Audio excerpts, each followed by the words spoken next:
Eagerly as Anna had desired to see her son again, long as she had thought about it, prepared herself beforehand, she had no idea what an effect the sight of him would have on her. When she got back to her solitary room at the hotel again, she could not for a long time understand why she was there. "Yes, all is over.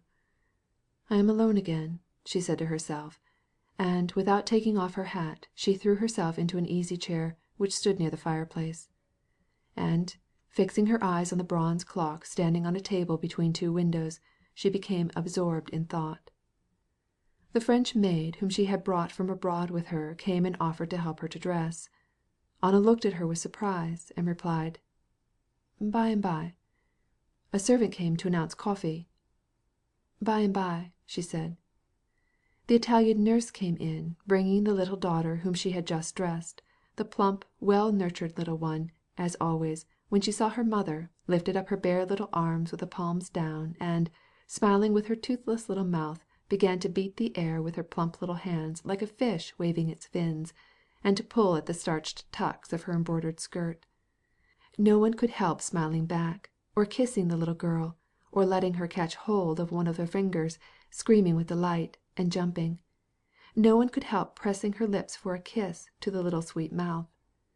All this Anna did, and she took her in her arms, trotted her on her knee, and kissed her fresh cheek and bare elbows. But the sight of this child made her feel clearly that the affection which she felt for it was not the same kind of love that she had for Seroza. Everything about this little girl was lovely, but somehow she did not fill the wants of her heart. In her firstborn, although he was the child of a man whom she did not love, was concentrated all the strength of a love which had not been satisfied. Her daughter, born in the most trying circumstances, had never received the 100th part of the care which she had spent on Seroza. Moreover, the little girl, as yet, only represented hopes, while Seroza was almost a man, and a lovely man. He had already begun to struggle with his thoughts and feelings. He loved his mother, understood her, judged her, perhaps, she thought, recalling her son's words and looks, and now she was separated from him forever, morally as well as materially, and she saw no way of remedying the situation. She gave the little one back to her nurse, and sent them away, and opened a locket containing Seroza's picture about the same age as his sister. Then, removing her hat, she took an album in which were photographs of her son at different periods. She wanted to compare them, and she began to take them out of the album. She took all of them out. One was left, the last, the best photograph of him. It represented Seroza astride a chair, in a white frock, a smile on his lips and a shadow in his eyes, and it was his most characteristic, his best expression. Holding the album in her little deft hands, which today moved with extraordinary nervousness, she tried with her slender white fingers to take it from its place, but the photograph stuck and she could not get at it. There was no paper cutter on the table, and she took up another photograph at random to push out the card from its place. It was a picture of Vronsky, taken in Rome, with long hair and a round felt hat. "Ah, there he is," she said to herself, and as she looked at him, she suddenly remembered that he was the cause of all her present suffering. Not once had she thought of him all the morning, but now suddenly the sight of this manly and noble face, which she knew and loved so well, brought a flood of affection to her heart. "Yes, where is he? Why does he leave me alone, a prey to my grief?" she asked with bitter reproach, forgetting that she herself had carefully concealed with him everything concerning her son. She sent a message to him, asking him to come to her immediately, and waited, with heavy heart, thinking over the words with which she would tell him all, and the loving expression with which he would try to console her. The servant returned to say that Vronsky had a visitor, but that he would come very soon, and would like to know if she could receive him with Prince Yashvin, who had just arrived in Petersburg. "He will not come alone, and he has not seen me since yesterday at dinner," she thought.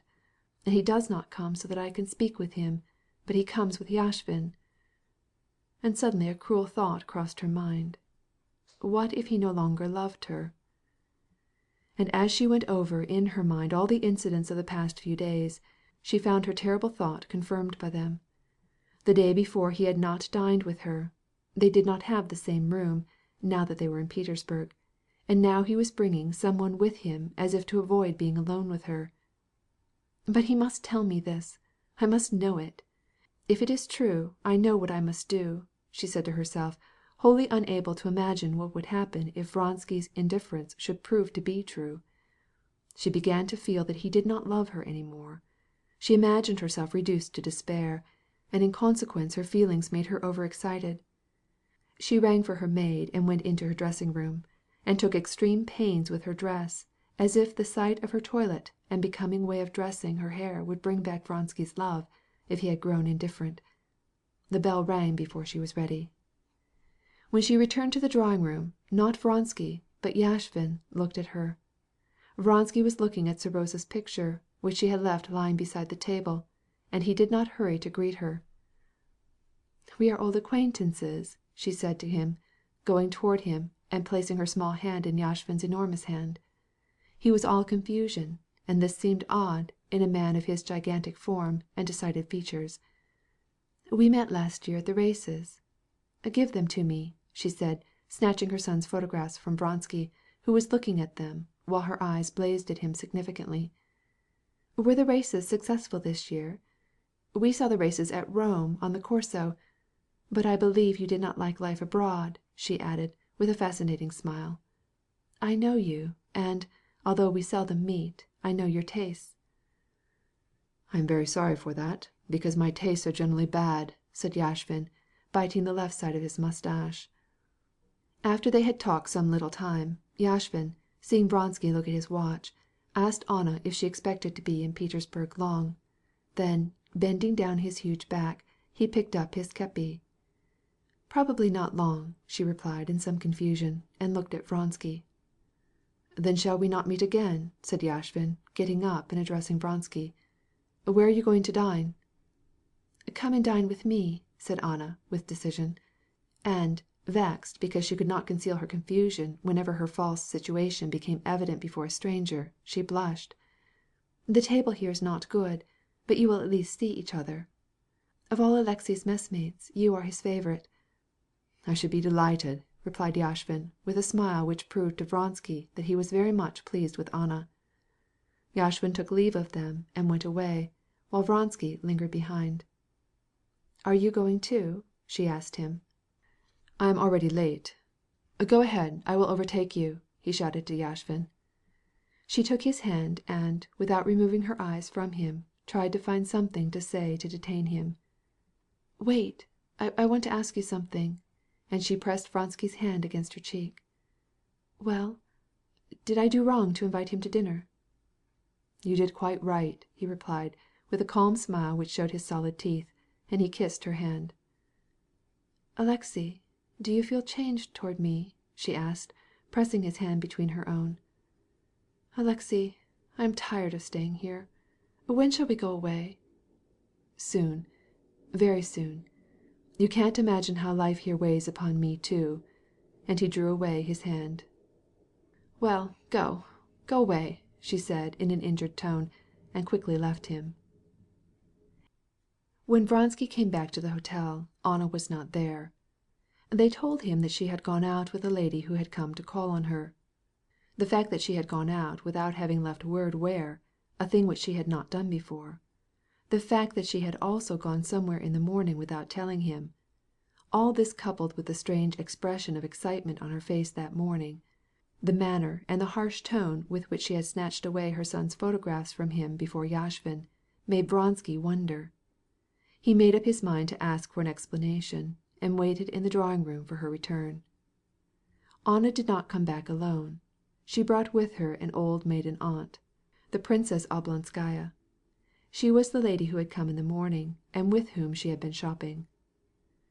Anna pretended not to notice the expression of Vronsky's face and his uneasy, questioning manner, and began to talk gaily about the purchases she had made in the morning. He saw that something unusual was the matter. In her shining eyes, as they flashed their lightning on him, there was evidence of mental strain. And in her speech and movements there was the nervous alertness and grace which in the first epoch of their relationship had so captivated him, but now they troubled and alarmed him. The table was laid for 4, and, just as they were going to sit down in the little dining room, Tushkevich came from the Princess Betsy with a message for Anna. The Princess Betsy sent her excuses for not coming in person to say good-bye to her. She was not well, and asked Anna to come to see her between 7:30 and 9 o'clock. Vronsky looked at Anna as if he would draw her attention to the fact that in naming a time she had taken precautions against her meeting anyone, but Anna did not seem to pay any attention to it. "I am very sorry, but between 7:30 and 9 I shall not be at liberty," she said with a slight smile. "The princess will be very much disappointed." "So shall I." "I suppose you are going to hear Patty," said Tushkevich. "Patty? You give me an idea. I would go certainly, if I could get a loge." "I can get you one," suggested Tushkevich. "I should be very much obliged to you," said Anna. "But won't you dine with us?" Vronsky shrugged his shoulders slightly. He did not know what to make of Anna. Why had she brought home the old princess? Why was she keeping Tushkevich to dinner? And, above all, why did she let him get her a box? Was it to be thought of for a moment that she, in her position, could go to the opera on a Patty subscription night, when she would meet all her acquaintances there? He looked at her seriously, but she responded with a half despairing, half mocking look, the meaning of which he could not understand. All through dinner Anna was aggressively lively, and seemed to flirt both with Tushkevich and Yashvin. When they rose from the table, Tushkevich went to secure a box, but Yashvin was going to smoke, and Vronsky took him down to his own room. After some time Vronsky came upstairs again. Anna was already dressed in a light silk gown bought in Paris. It was trimmed with velvet and had an open front. On her head she wore costly white lace, which set off to advantage the striking beauty of her face. "Are you really going to the theatre?" he asked, trying to avoid looking at her. "Why do you ask me in such a terrified way?" she replied, again hurt because he did not look at her. "Why shouldn't I go?" She did not seem to understand the meaning of his words. "Of course there's no reason for it," said he, frowning. "That is exactly what I say," she replied, not wishing to see the sarcasm of his remark, and calmly putting on a long, perfumed glove. "Anna, for heaven's sake, what is the matter with you?" he said to her, trying to bring her to her senses, as her husband had more than once done. "I don't know what you mean." "You know very well that you can't go there." "Why not? I'm not going alone. The Princess Varvara has gone to dress. She is going with me." He shrugged his shoulders with a look of perplexity and despair. "But don't you know—" he began. "No, I don't want to know!" she almost shrieked. "I don't want to know! Am I sorry for anything I have done? No, no, no, indeed! If it were to begin over again, I would begin over again. There is only one thing of any consequence to us, to you and me, and that is, do we love each other? Everything else is of no account. Why do we live separate here and not see each other? Why can't I go where I please? I love you, and everything is right, if your feelings have not changed toward me," she said in Russian, looking at him with a peculiar gleam in her eyes which he could not understand. "Why don't you look at me?" He looked at her. He saw all her beauty, of her face, of the toilet which was so becoming to her. But now this beauty and this elegance were precisely what irritated him. "You know very well that my feelings cannot change. But I beg you not to go out. I beseech you," he said again in French, with a prayer in his voice, but with a cold look in his eyes. She did not hear his words, but noticed only the coldness of his look, and replied with an injured air. "And I, for my part, beg you to explain why I should not go." "Because it may cause you—" He grew confused. "I don't understand at all. Yashvin n'est pas compromettant, and the Princess Varvara is no worse than anybody else. Ah, here she is." For the first time in his life Vronsky felt toward Anna a sensation of vexation bordering on anger, on account of her intentional misunderstanding of her position. This feeling was intensified by the fact that he could not explain the reason of his vexation.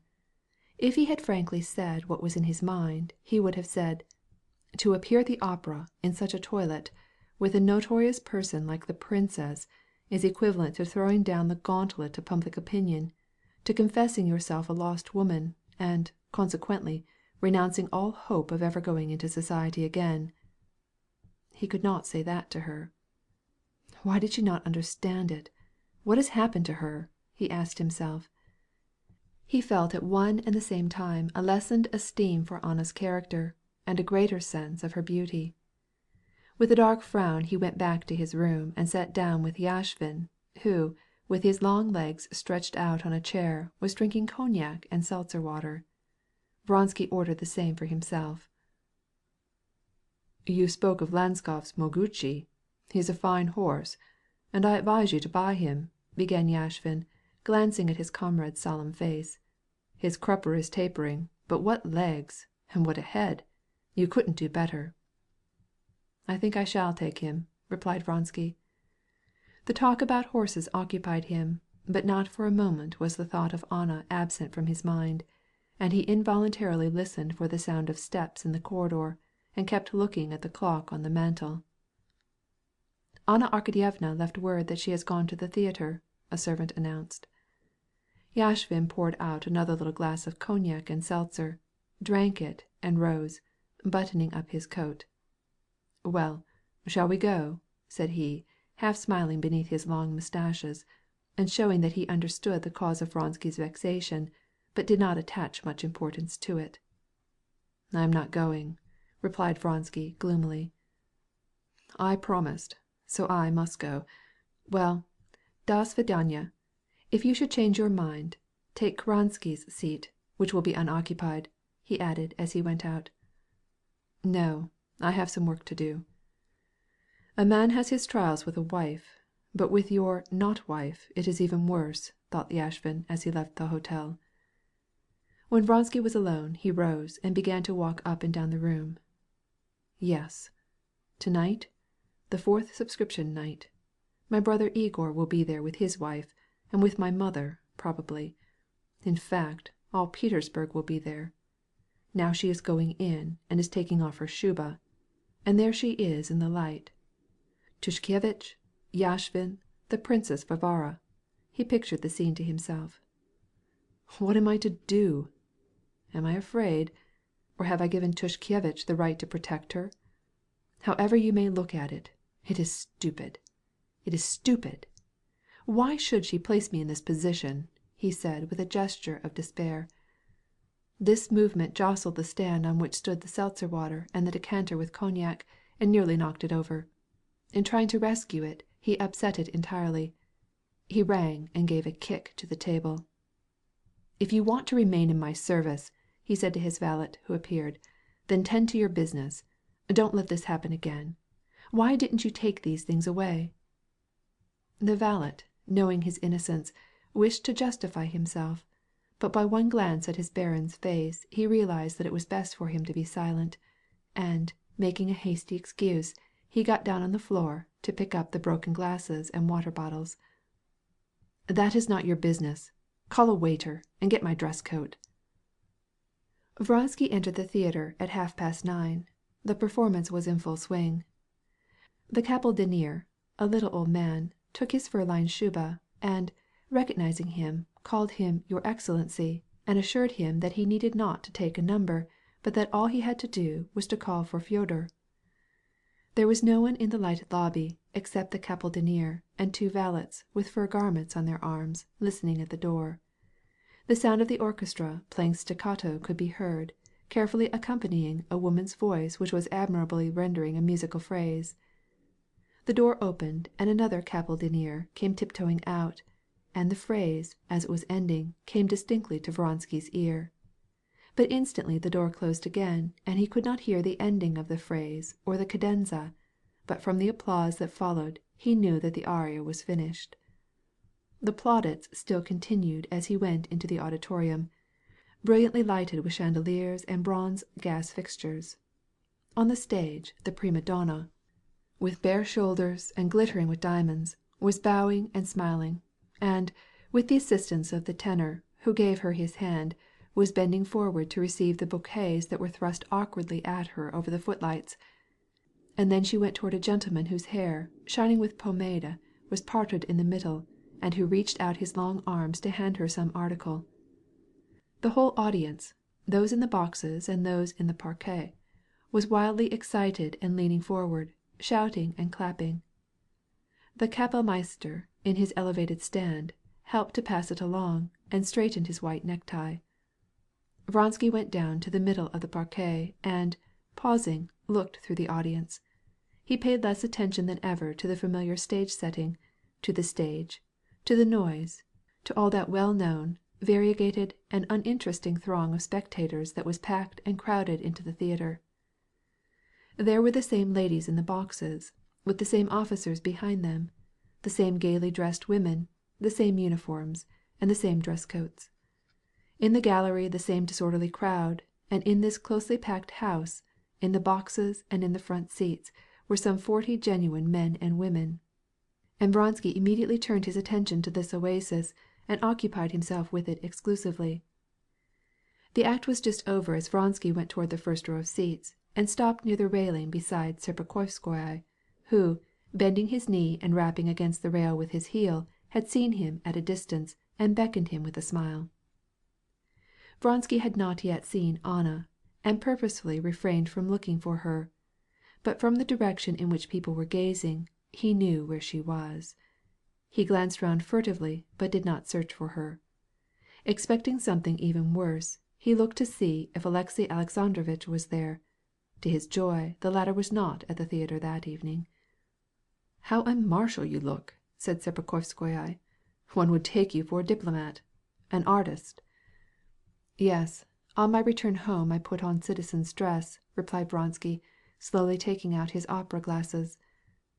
"In this respect I confess I envy you. When I return from abroad I put these on," said he, touching his epaulets.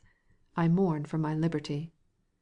Serpukhowskoy had long since given up trying to push Vronsky along in his military career, but he continued to have a warm affection for him, and he now seemed especially friendly toward him. "It's too bad that you lost the first act." Vronsky, while listening with one ear, examined the boxes and the first tier of seats with his opera glass. Suddenly Anna's head came into view, proud and strikingly beautiful, in its frame of laces, next to a lady in a turban, and a bald-headed old man, who blinked as he gazed through his opera glass. Anna was in the 5th box, not more than 20 steps from him. She was seated in the front of the box, turning slightly away, and was talking with Yashvin. The poise of her head, her neck, her beautiful broad shoulders, the radiance of her eyes and face, all reminded him of her as she had looked that evening at the ball in Moscow. But her beauty inspired him with entirely different sentiment. There was no longer anything mysterious in his feeling for her. And so, although her beauty was more extraordinary than ever and fascinated him, at the same time it was now offensive to him. She did not look in his direction, but he felt that she had already seen him. When Vronsky again directed his opera glass toward the box, he saw the Princess Varvara, very red in the face, was laughing unnaturally, and kept looking at the next box. Anna, striking her closed fan on the red velvet, was looking away, evidently not seeing and not intending to see what was going on in the next box. Yashvin's face wore the same expression as when he lost at cards. He drew his left mustache more and more into his mouth, frowned, and was looking out of the corner of his eye into the same box. In this box were the Kartasovs. Vronsky knew them, and he knew that Anna, too, had been on friendly terms with them. Madame Kartasov, a little thin woman, was standing with her back to Anna and putting on an opera cloak, which her husband handed to her. Her face was pale and angry, and she was saying something with great excitement. Kartasov, a stout, bald-headed man, kept looking at Anna and trying to calm his wife. When Madame Kartasov left the box, her husband lingered, trying to catch Anna's eye, and evidently desirous of bowing to her. But apparently she purposely avoided noticing him, and leaned back to speak to Yashvin, whose shaven head was bent toward her. Kartasov went out without having bowed, and the box was left empty. Vronsky did not understand what had just passed between the Kartasovs and Anna, but he felt perfectly sure that something mortifying had happened to Anna. By the expression of her face he saw that she was summoning all her strength to keep up her part to the end and to appear perfectly calm. And this semblance of external calm was put on to perfection. Those who knew nothing of her history and her circle, who had not heard her old friend's expression of indignation at her appearing in this way, in all the splendor of her beauty and of her toilet, would have admired her serenity and beauty, and never have suspected that this woman was enduring the same feelings of shame as a criminal experiences at the pillory. Knowing that something had taken place, but not knowing exactly what, Vronsky felt a sense of deep anxiety, and, hoping to learn something about the matter, went to his brother's box. He intentionally crossed the parquet on the side opposite to Anna's box, and, as he went, ran across his former regimental commander, who was talking with two of his acquaintances. Vronsky heard the Karenin's name spoken, and noticed that the regimental commander hastened to call to him aloud, while he gave his friends a significant look. "Ah, Vronsky, when shall we see you again in the regiment? We shan't let you off without a banquet.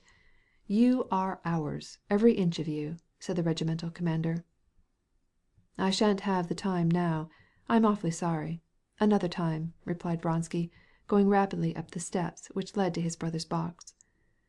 The old countess, his mother, with her little steel-colored curls, was in the box. Varya and the young Princess Sorokin were walking together in the lobby at the Bel Etage. As soon as she saw her brother-in-law, Varya went back to her mother with her companion, and then, taking Vronsky's arm, immediately began to speak to him about the subject which concerned him. She showed more excitement than he had ever seen in her. "I think it is dastardly and vile. Madame Kartasov had no right to do so. Madame Karenin," she began. "But what is the matter? I don't know what you mean." "What? You haven't heard anything about it?" "You can well understand that I should be the last person to hear anything about it." "Is there a more wicked creature in the world than this Madame Kartasov?" "But what did she do?" "My husband told me about it. She insulted Madame Karenin. Her husband began to speak across from his box to Madame Karenin, and Madame Kartasov made a scene about it. They say she said something very offensive in a loud voice, and went out." "Count, your maman is calling you," said the young Princess Sorokin, opening the door of the box. "I have been waiting for you all this time," said his mother to him, with a sarcastic smile. "We never see anything of you now." The son saw that she could not conceal a smile of satisfaction. "Good evening, maman. I was coming to see you," he replied coolly. "What? I hope you are not going faire la cour à Madame Karenine," she added, when the young Princess Sorokina was out of hearing. "Elles font sensation. On oublie la petite pour elle." "Maman, I have begged you not to speak to me about her," he replied gloomily. "I only say what everybody is saying." Vronsky did not reply, and, after exchanging a few words with the young princess, he went out. He met his brother at the door. "Ah, Alexey," said his brother, "how abominable! She is a fool, nothing more. I was just wishing to go to see Madame Karenin. Let us go together." Vronsky did not heed him. He ran hastily down the steps, feeling he ought to do something, but knew not what. He was stirred with anger, because Anna had placed them both in such a false position, and at the same time he felt deep pity for her suffering. He went down onto the parquet, and thence directly to Anna's loge. Stremov was leaning on the box, talking with her. "There are no more tenors," he said. "Le moule en est brise, the mold is broken, from which they came." Vronsky bowed to her and stopped, exchanging greetings with Stremov. "You came late, it seems to me, and you lost the best aria," said Anna to Vronsky, looking at him scornfully, as it seemed to him. "I am not a very good judge," he replied, looking at her severely. "Like Prince Yashvin," she said, smiling, "who thinks Patti sings too loud." "Thank you," she said, taking the program that Vronsky passed to her in her little hand, encased in a long glove, and at the same moment her beautiful face quivered, She rose and went to the back of the box. The last act had hardly begun when Vronsky, seeing Anna's box empty, left the parquet, though he was hissed for disturbing the quiet of the theatre while a cavatina was going on, and went back to the hotel. Anna was already in her room. When Vronsky went to her, she was sitting in the same toilet which she had worn at the theatre. She was sitting in the first chair she had come to, near the wall, looking straight before her. When she saw Vronsky enter, she glanced at him without moving. "Anna," he said. You are to blame for it all!" she exclaimed, rising with tears of anger and despair in her voice. "I begged you, I implored you, not to go. I knew that it would be unpleasant to you." "Unpleasant!" she exclaimed. "It was horrible! I shall not forget it as long as I live. She said that it was a disgrace to sit near me." "She was a stupid woman to say such a thing. But why did you run the risk of hearing it? Why did you expose yourself?" "I hate your calm way. You should never have driven me to this. If you loved me—" "Anna, what has my love to do with this?" "Yes, if you loved me as I love you, if you suffered as I—" she said, looking at him with an expression of terror. He felt sorry for her, and yet he was vexed with her. He protested his love because he saw that it was the only way to calm her, and he refrained from reproaching her, but in his heart he reproached her. And his expressions of love, which seemed to him so banal that he was ashamed of himself for repeating them, she drank in and gradually became herself again. 2 days later they left for the country, completely reconciled. Darya Alexandrovna, with her children, was spending the summer at Pokrovskoye, at the house of her sister, Kitty Levin. The house on her own estate, Yergoshovo, was all in ruins, and Levin and his wife had urged her to come to them for the summer. Stepan Arkadyevitch heartily approved of this arrangement. He assured them that he very much regretted that his duties would prevent him from spending the summer with his family in the country, for that would be the greatest possible delight for him, and if he stayed in Moscow he could occasionally run down for a day or two at a time. Besides the Oblonskys and all their children, the Levins had with them the old princess, who considered her presence near her daughter at this particular time indispensable. They had also Varenka, Kitty's sodden friend, who was fulfilling her promise of making Kitty a visit when she should have been married. All these were Kitty's relatives and friends. Levin, though he liked them all, still felt some regret for his own people and his own ways, which were swallowed up as in a flood of the Shtcherbatsky element, as he called it. Of his own relatives that summer, Sergey Ivanovitch was the only representative, and he was not a Levin, but a Kozneushchev, so that the Levin spirit was in a great discount. There were so many persons in the long deserted house that almost all the rooms were occupied, and almost every day the old princess, as she sat down at table, would count the guests and send off to the special table the grandson or granddaughter who made the number 13. And Kitty, diligently occupied with her housekeeping, found it no small burden to provide turkeys, chickens, and ducks for the satisfaction of the various appetites of young and old, made keen by the country air. The whole family were at table. Dolly's children were planning to go out and hunt for mushrooms with the governess and Varenka, when, to the great astonishment of all, Sergey Ivanovitch, who enjoyed among all the guests a great reputation, amounting almost to reverence, on account of his wit and learning, evidenced a desire to join the expedition. "Allow me to go with you," said he, addressing Varenka. "I am very fond of getting mushrooms. I think it is a very admirable occupation." "Why, certainly, we shall be very glad," she answered, blushing. Kitty exchanged looks with Dolly. The proposition of the learned and intellectual Sergey Ivanovitch to go with Varenka after mushrooms confirmed an idea which had been engaging Kitty for some time.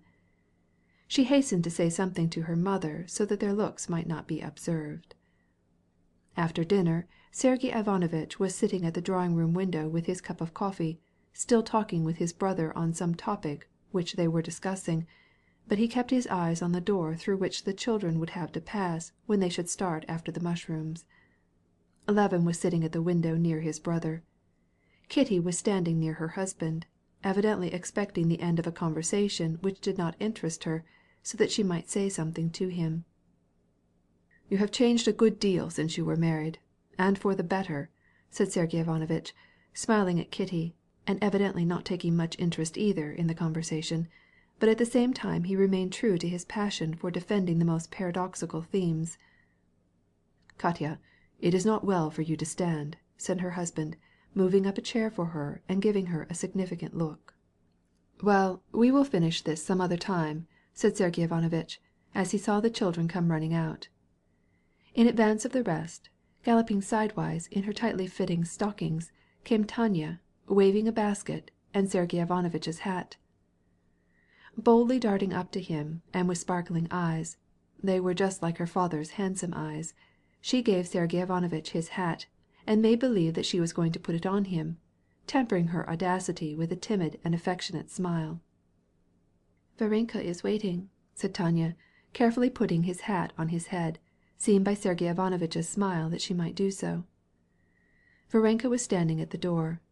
She had put on a yellow muslin frock, and had tied a white hat over her head. "I am coming, Varvara Andreevna," cried Sergey Ivanovitch, finishing his cup of coffee and putting his handkerchief and cigarette case into his pocket. "Isn't Varenka charming?" asked Kitty of her husband, as Sergey Ivanovitch got up. She said this so that he might hear, for this was what she especially wanted. "And how pretty she is, royally pretty." "Varenka," cried Kitty, "are you going to the woods by the mill? We will join you there." "You really forget your condition, Kitty," said the old princess warningly, as she came hastily to the door. "You ought not to shout so loud." Varenka, on hearing Kitty's voice and the princess's reproof, came up to them with quick, light steps. Her quickness of motion, the bright color that flushed her cheek, all proved that some metamorphosis was taking place in her. Kitty knew that this was something unusual, and she watched her attentively. She now called Varenka only for the sake of bestowing on her a silent benediction, in the interest of an important event which she firmly believed would take place that day in the woods. "Varenka, I shall be very glad if a certain thing comes to pass," she said to her in a whisper, and giving her a kiss. "Are you coming with us?" asked Varenka of Levin, confused, and pretending that she had not heard what had been said. "Yes, but only as far as the barns. I shall have to stop there." "What do you propose to do there?" asked Kitty. "I have some new carts to examine and test. And where shall I find you?" "On the terrace." All the women were gathered on the terrace.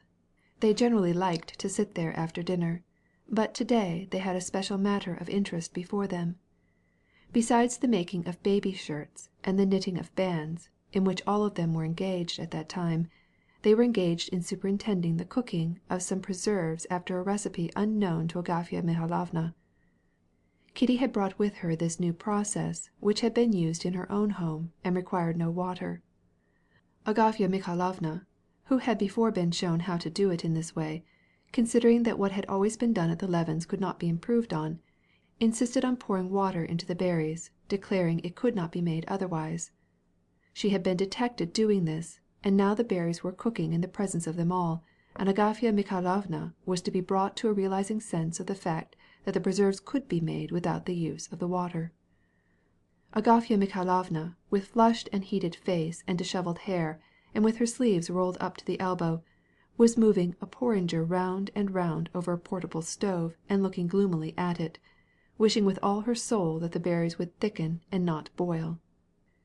The old princess, conscious that Agafya Mihalovna's indignation must be directed against her as the chief adviser in the concoction of the sweetmeat, pretended that she was busy with something else and was not interested in it. But though she talked of extraneous affairs, she occasionally glanced at the cooking out of the corner of her eyes. "I always buy my girls' dresses at a cheap shop," the princess was saying in regard to something they had been talking about. "Hadn't you better take off the scum, my dear?" she added, addressing Agafya Mihalovna. "It is not at all necessary for you to do it, and it is hot," said she, stopping Kitty. "I will do it," said Kitty, who had got up and was carefully stirring the boiling sugar with a spoon, occasionally pouring out a little on a plate which was already covered with a variegated yellowish red and sanguine scum mixed with syrup. "How they will like to lick it," she said to herself, thinking of her children, and remembering how she herself, when she was a little girl, had wondered that grown-up people did not feed upon that best of all things, scum. "Stiva says it is far better to give money," Dolly was saying in regard to the question of making presents, which they had been discussing. "But how can one give money?" exclaimed the mother and Kitty simultaneously. "They despise it." "Well, for example, last year I bought our Matryona Semyonovna, not a poplin, but some of that kind," said the princess. "I remember she wore it on your name day. A lovely figure, so simple and ladylike. I should have liked one of it myself, if she had not one, like the kind Varenka wears, so pretty and cheap." "Now I think it is done," said Dolly, dropping the syrup from the spoon. "When it crystallizes it is done.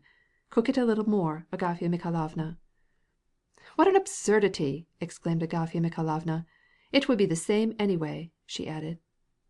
"Oh, what a beauty he is! Don't scare him," suddenly exclaimed Kitty, looking at a sparrow which perched on the rail, and, turning the heart of a berry over, began to peck at it. "Yes, but you ought to be farther away from the charcoal," said her mother. "À propos de Varenka," said Kitty in French, in which language indeed they had been speaking all the time, so that Agafya Mikhailovna might not understand them. "Do you know, maman, that I somehow expect something decided. You know what I mean. How nice it would be." "What a master hand at matchmaking you are!" exclaimed Dolly. "How adroitly she has brought them together." "No. But tell me, maman, what do you think of it?" "What do I think of it? He can at any time have his choice of all the best in Russia." By he, she meant Sergey Ivanovitch. "He is not so young as he was, but still, I know many would set their caps for him. She is very good, but he might—" "No, indeed, you know perfectly well that nothing better could be imagined for either of them. In the first place, she is charming," said Kitty, bending down one finger. "She pleases him very much, that is true," said Dolly in confirmation. "In the next place, he has such a position in the world that it would make no difference to him what his wife's property or social standing was. He needs only one thing, a sweet, pretty, even-tempered wife." "Yes, he might be very happy with her," said Dolly, in confirmation of this also.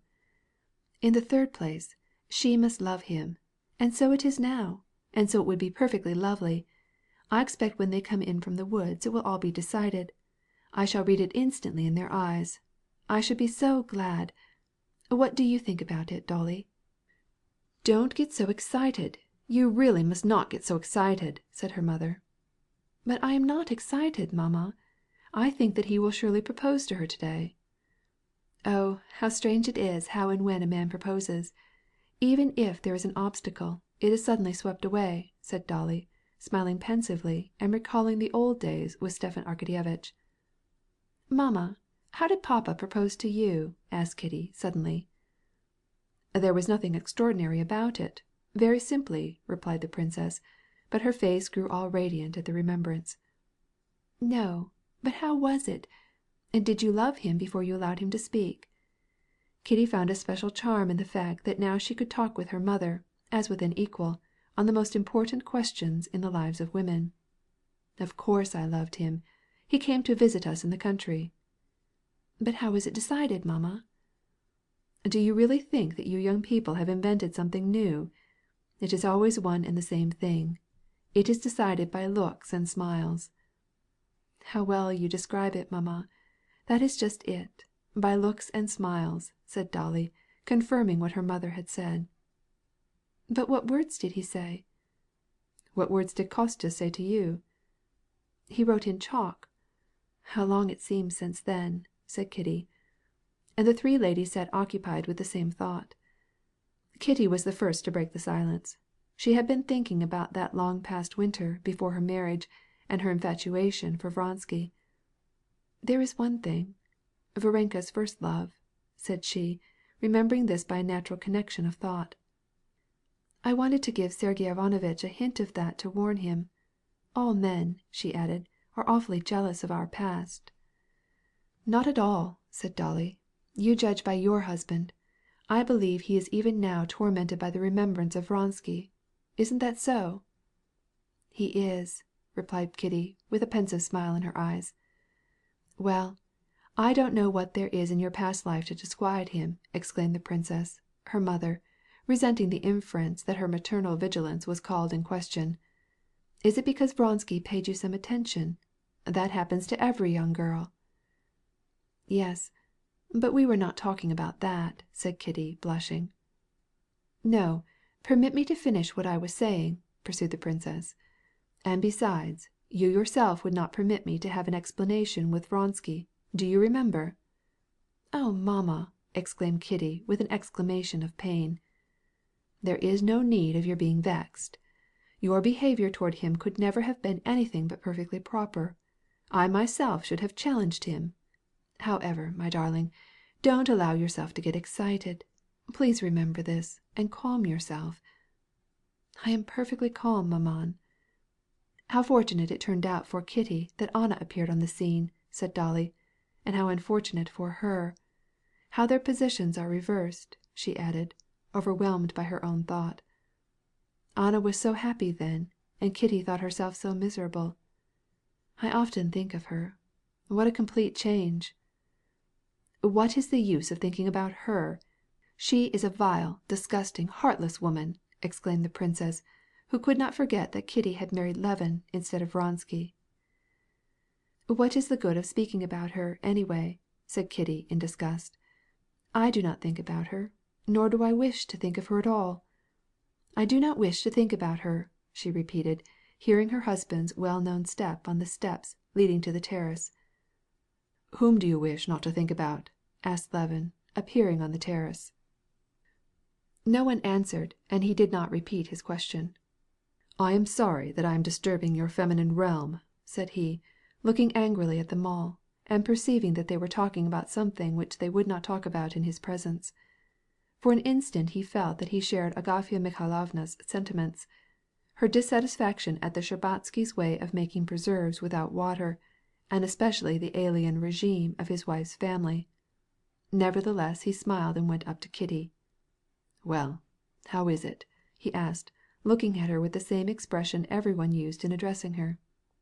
"All right," said Kitty with a smile. "And how is it with you?" "The 3-horse team will take a larger load than we could put on the telega. Shall we go to meet the children? I have ordered the men to harness." "What? Are you going to take Kitty in the linyadka?" exclaimed the princess reproachfully. "We shall walk the horses, princess." Levin never called the princess maman, as his brothers-in-law did, and the princess resented it. But Levin, though he loved and respected her, could not call her so without doing violence to his feelings toward the memory of his own mother. "Come with us, maman," said Kitty. "I do not wish to countenance such imprudence." "Well, then, I will walk. That is good for me," said Kitty, rising to take her husband's arm. "Good for you? But there's reason in all things," said the princess. "Well, Agafya Mikhailovna, are your preserves done? Is the new method good?" asked Levin, smiling at the housekeeper in his desire to cheer her. "Perhaps they're good, but in my opinion much overdone." "There's one thing about them that's better, Agafya Mikhailovna. They won't spoil," said Kitty, divining her husband's intention, and with the same feeling addressing the old servant. "And you know the ice in the ice house is all melted, and we can't get any more. As for your spiced meats, mamma assures me that she has never eaten any better," she said, adjusting, with a smile, the housekeeper's loosened neckerchief. Agafya Mikhailovna looked angrily at Kitty. "Do not try to console me, Baruanya. To see you with him is enough to content me." This familiar way of speaking of her master touched Kitty. "Come and show us the best places to find mushrooms." The old woman raised her head, smiling, as if to say, "One would gladly guard you from all hatred, if it were possible. Follow my advice, please, and put over each pot of jelly a round piece of paper soaked in rum, and you will not need ice in order to preserve them," said the princess.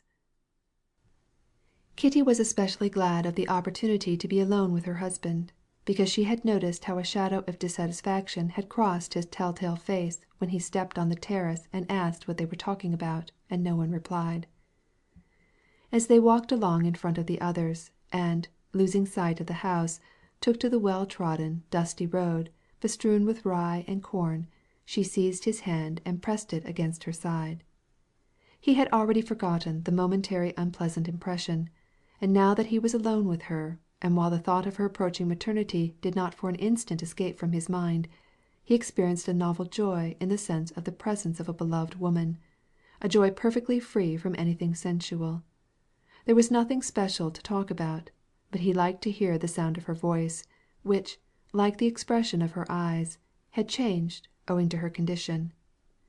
In her voice and in her eyes there was a gentleness and gravity, like that which people show when their attention has been concentrated on some one favorite task. "You are not getting tired, are you? Lean on me more," said he. "No, I am so glad to have a chance to be alone with you, and I confess that I miss our winter evenings when we two were alone together, much as I enjoy having them here." "That was good, but this is better. Both are better," said he, pressing her hand. "Do you know what we were talking about when you came?" "About preserves?" "Yes, about preserves, but afterward about the way men propose." "Ah," said Levin, listening rather to the sound of her voice than to the words which she spoke, and all the time thinking of the road which they were following down to the forest, and carefully avoiding the places that might cause her to stumble. "But how about Sergey Ivanovitch and Varenka? Have you noticed it? I very much wish it might come about," she went on to say. "What do you think about it?" And she glanced into his face. "I don't know what to think," replied Levin, with a smile. "Sergey in this respect was always a mystery to me. I think I told you about it." "Yes, that he was in love with a young girl, but she died." "That was when I was a child. I knew it by tradition. I remember him as he was then. He was wonderfully charming. But since then I have watched him with women. He is polite. He likes some of them, but you can't help feeling that for him they are merely people, not women." "Yes, but now in the case of Varenka, it seems to me there is some—" "Maybe there is, but one must know him. He is a peculiar, a remarkable man. He lives only a spiritual life. He is too pure and high-minded a man." "What do you mean? How could this bring him to a lower level?" "I don't say it would, but he is so accustomed to live a spiritual life only that he cannot reconcile himself to what is matter-of-fact, and Varenka is quite matter-of-fact." Levin by this time had become accustomed to speak his thoughts with all freedom, not taking pains to couch it in explicit words. He knew that his wife in such moments of intimate communion as now would understand what he expressed by a hint, and she did understand him. "Yes, but she has none of that practicality such as I have. I can understand that he would never fall in love with me. She is all soul." "That is not so. He is so fond of you. And I am always so glad that my friends like you." "Yes, he is kind to me, but—" "But not as it was with our lamented Nikolenka. You loved each other," said Levin in conclusion. "But why not speak it out?" he added. "I often reproach myself that one so quickly forgets. Oh, what a terrible, what a fascinating man he was. But what were we talking about?" said Levin after a silence. "You mean that he is incapable of falling in love," said she, expressing her husband's thought in her own way. "I did not say that, but he has none of that weakness which is requisite, and I always have envied him, and envy him still, in spite of my happiness." "You envy him because he is incapable of falling in love?"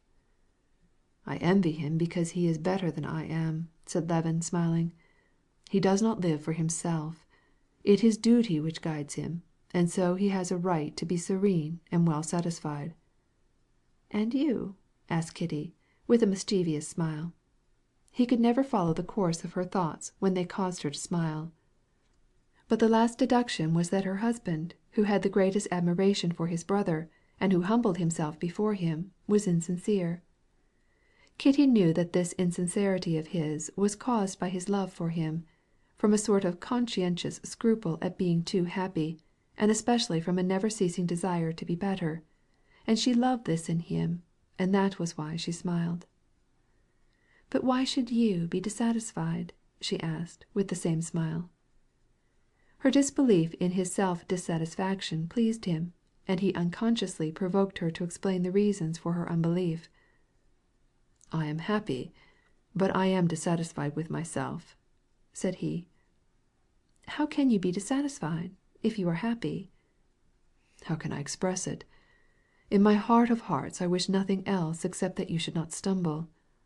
Oh, you must not jump so!" he exclaimed, interrupting his argument with reproach because she had made a too vivacious motion in jumping over a branch which lay in the path. "But when I criticize myself, and compare myself with others, especially with my brother, I am conscious of all my inferiority." "But why?" persisted Kitty, with the same smile. "Aren't you always doing for others? And your farming, your book?" "Yes, I feel this especially now, and you are to blame," said he, pressing her hand. "I do this so superficially. Ah, if I could love all this work as I love you! But of late I work on it as if it were a task imposed on me." "But what do you say about papa?" asked Kitty. "Is he unworthy because he does nothing for the Commonwealth?" "He? Oh no! But one must have just such simplicity, transparency, goodness, as he has. But I haven't, have I? If I do not work, I am tormented. 'Tis you who have made it so. If it were not for you, and if it were not for what is coming," said he, with a significant glance at her figure, "I should devote all my powers to this work. But now I can't, and my conscience pricks me. I do it like a task. It is all pretense." "Would you like to exchange with Sergey Ivanovitch?" asked Kitty. "Would you like to work for nothing but your duty, and the general welfare of mankind?" "Of course not. The fact is, I am so happy that I can't reason clearly. So you think the proposal will take place to-day, do you?" he asked after a moment's silence. "I think so, and then I think not. But I wish with all my heart it might. Here, wait." She stooped down and plucked a daisy growing by the roadside. "Now count. He'll propose, he'll not propose," said she, giving him the flower. "He'll propose, he'll not propose," repeated Levin, picking off the narrow, white, trembling petals. "No, no!" cried Kitty, stopping him and seizing his arm as she excitedly watched his fingers. "You pulled off two." "Well, that little one doesn't count," said Levin, tearing off a short, undeveloped petal. "But here comes the Lenyenka to meet us." "Kitty, you haven't fatigued yourself?" cried the princess. "Not the least in the world, mamma." "Well, get in, if the horses are quiet, and we'll walk." But there was no need of riding. The place was so near, they continued walking. Varenka, in her white kerchief setting off her dark locks, and surrounded by children whom she was good-naturedly and gaily entertaining, and evidently excited by the possibility of a declaration from a man who was agreeable to her, was very fascinating. Sergey Ivanovitch walked by her side and could not help admiring her. As he looked at her he recalled all the pleasant remarks he had heard her make, all the goodness that he had found in her, and he confessed to himself more and more that the feeling which she aroused in him was something peculiar, like what he had experienced once, only long, long before, in his early youth.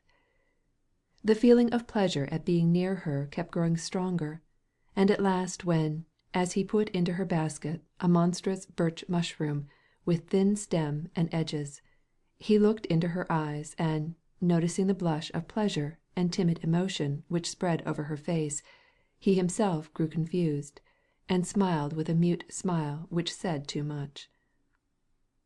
"If this is the way it is going, I must deliberate and come to a decision, and not give way like a child to the impulse of a moment.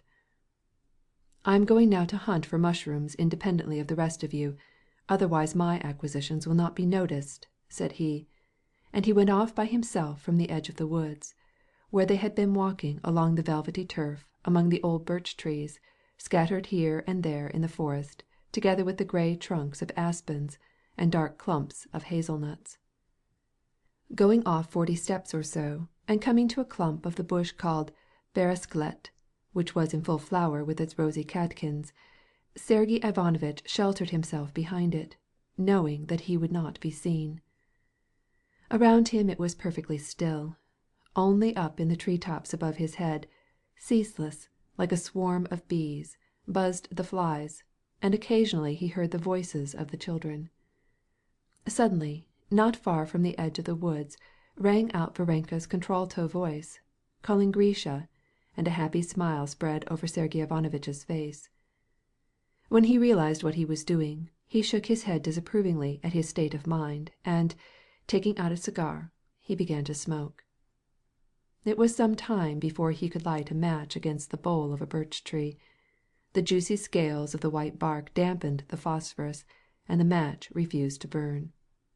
At last one of the matches took fire, and the fragrant cigar smoke, like a wide wavering scarf, floated up and away above the bush under the pendant twigs of the birches. As he followed the whiff of smoke with his eyes, Sergey Ivanovitch slowly walked on, thinking over the situation. And why should I not? He asked himself. If this was a caprice of passion, if I had experienced only this attachment, this mutual attachment, for I may call it mutual, and if I felt that it would run counter to the whole scheme of my life, if I felt that in giving way to this impression I should change my calling and duty, then it would not do at all. The one thing that I can bring against it is that when I lost Marie, I vowed that I would never marry in remembrance of her. This is the only thing that I can say against this feeling. This is serious, said Sergey Ivanovitch to himself, but at the same time he recognized that this consideration had personally for him no great importance, but would simply spoil in the eyes of others the poetic rôle which he had been keeping up so long. But besides this, no matter how long I searched, I should never find out what would be said against my feeling. If I used all my wits, I could never find anyone better.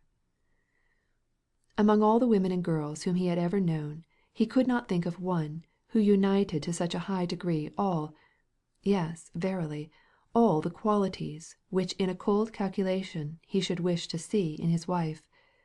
She had all the freshness and charm of youth, and yet she was no longer a child. And if she loved him sensibly, as a woman ought to love. This was one thing. Another was, she was not only far removed from worldly mindedness, but evidently found fashionable society distasteful.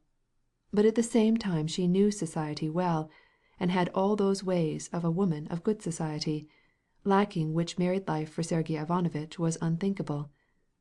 Thirdly, she was religious, but not like a child, irresponsibly religious and good, as Kitty, for example, was, but her life was founded on religious convictions. Even in trifles Sergey Ivanovitch found in her all that he desired in a wife. She was poor and unencumbered, so that she would not bring a throng of relatives and their influence into her husband's home, as he saw was the case with Kitty.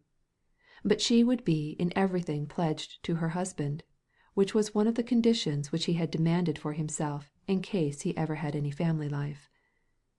And this young woman, having all these qualities, loved him. He was modest, but he could not help seeing this. And he liked her. One obstacle stood in the way, his age. But his family were long-lived. He had not as yet a single grey hair. No one took him to be more than 40, and he remembered that Varenka had said that only in Russia men of 50 considered themselves old, while in France a man of 50 reckoned himself dans la force de l'âge, and one of 40 was un jeune homme. But what signified his years when he felt himself as young in spirit as he had been 20 years before?